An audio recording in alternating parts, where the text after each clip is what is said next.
Hello, hi viewers, అందరు ఎలా ఉన్నారు? నేనైతే చాలా చాలా బాగున్నాను. మీరు కూడా బాగుండాలని కోరుకుంటున్నాను. ఈరోజు ఒక అద్భుతమైన టిప్ చూపించబోతున్నానండి. అదేంటి అంటే, నేను మార్నింగ్ టీ పెట్టి మర్చిపోయాను. అది ఎలా క్లీన్ చేసుకోవాలి ఇప్పుడు మీకు చూపించబోతున్నాను. First 2 spoons of detergent powder and 1 spoon వచ్చేసి సోడా అండి. మనం వంటల్లో చేసుకుంటాం కదా, అది బేకింగ్ సోడా అండి.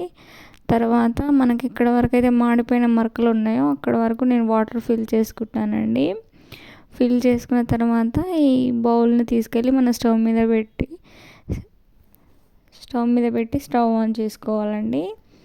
ఆన్ చేసుకున్న తర్వాత ఫస్ట్ మనం ఒక 5 మినిట్స్ ఈ మరకలకి వాటర్, ఈ సర్ఫ్ అండ్ ఈ బేకింగ్ సోడా పట్టేలాగా ఒక 5 మినిట్స్ వాటర్ హీట్ ఎక్కేంత వరకు మీడియం ఫ్లేమ్లో పెట్టుకోవాలండి. అప్పుడప్పుడు ఇలా మధ్య మధ్యలో కలుపుతూ ఉండాలండి. ఇప్పుడు నేను అదంతా మీడియం ఫ్లేమ్లో పెట్టాను. పెట్టుతున్న మీడియం ఫ్లేమ్లో ఉండగానే ఈ వాటర్ కూడా కొంచెం వాటర్ కలర్ కూడా మనకు చేంజ్ అవుతున్నాయి చూడండి. ఒకసారి కలిపి చూపిస్తే కొంచెం రెడ్డిష్ కలర్లోకి ఆ మురకలు పోయే కలర్ కూడా కనిపిస్తున్నది. నేను ఒకసారి ఇట్లా సైడ్స్కి కూడా స్ప్రెడ్ అయ్యేలాగా అండ్ స్పూన్తో ఇలా కొంచెం ఇట్లా రబ్ చేస్తున్నానండి. ఇలా చేయడం వల్ల కూడా కొంచెం ఈజీగా అవుతున్నది అనేసి ఇట్లా చేస్తున్నాను. అంత ప్రెషర్ కూడా ఏం అప్లై చేయట్లేనండి. ఇలా కలుపుకున్న తర్వాత ఒక 2 మినిట్స్ అలా వదిలేయండి. వదిలేస్తే చూడండి మనకు లైవ్లో రిజల్ట్ కనిపిస్తున్నది. ఇంత ఒక 5 మినిట్స్లోనే వాటర్ మొత్తం చేంజ్ అయిపోయినాయి అండ్ కలుపుతుంటే లోపల అడుగు కూడా తెలుస్తున్నదండి. ఇంతకుముందు గట్టిగా రఫ్గా ఉండేది, ఇప్పుడు చాలా ఈజీగా అయిపోయినది. ఇప్పుడు ఏం చేయాలంటే మనం స్టవ్ని లో ఫ్లేమ్లో అయినా హై ఫ్లేమ్లో పెట్టి అడ్జస్ట్ చేసుకుంటూ ఉండాలండి. ఎందుకంటే పైన కూడా మరకలు ఉన్నాయి కదా, అవి కూడా పోతాయి. మొత్తం ఇది వాటర్లో నాని మనకు తోమేటప్పుడు ఈజీగా అవుతుంది. ఇది ఇలా చేసి ఒక 2-3 సార్లు చేసుకున్న తర్వాత స్టవ్ ఆఫ్ చేసుకొని వాటర్ చల్లారనివ్వాలండి. చల్లారిన తర్వాత వేరొక బౌల్ తీసుకొని ఆ వాటర్ని ఇందులో వేరే బౌల్ తీసుకున్నాం కానీ అందులో పోసుకొని చూసుకుంటే మనకు మరకలు కూడా చాలా వరకు పోయినాయి. అంత హార్డ్ మరకలు ఏం లేవు.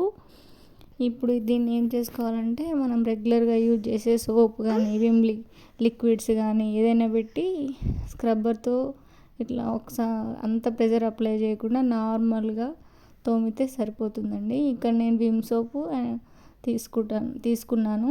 నేను రెగ్యులర్గా యూజ్ చేసేదే అండి. ఇప్పుడు చాలా నార్మల్గా అంత ప్రెషర్ అప్లై చేయకుండా నేను తోముతున్నానండి. తోముతుంటేనే తెలుస్తున్నది ఇదంత బాగా యూజ్ అవుతున్నది. చాలా అద్భుతంగా పనిచేసినదండి. నాకైతే ఇది ఫస్ట్ టైం నేను కూడా ట్రై చేస్తున్నాను. మీ కళ్ళ ముందే ఉందండి రిజల్ట్. మొత్తం చుట్టూ గుండెను మొత్తం చుట్టూ తిప్పుకుంటూ తోముతున్నానండి. ఇప్పుడు మొత్తం పోయినది. ఒకసారి వాష్ చేసి చూపిస్తానండి ఎలా అయినదో. చూడండి మొత్తం అసలు ఏం లేకుండా అయిపోయినది. వాష్ చేసిన తర్వాత రిజల్ట్ అండి ఇది. అసలు ఇప్పుడు కొన్న గిన్నె లాగానే ఉన్నాయి అండి కొత్త, కాకపోతే లోపల కొన్ని ఇంత ముందుకే ఉన్న మరకలు ఉన్నాయండి. అవి కూడా పాతవి. ఇప్పుడైతే ఏం లేవు, మాడిపోయినవి లేకుండా ఉన్నది. చాలా అద్భుతంగా యూజ్ అయినదండి నాకు ఈ టిప్పు. మీరు కూడా ట్రై చేయండి. థ్యాంక్ యూ ఫర్ వాచింగ్ అండి.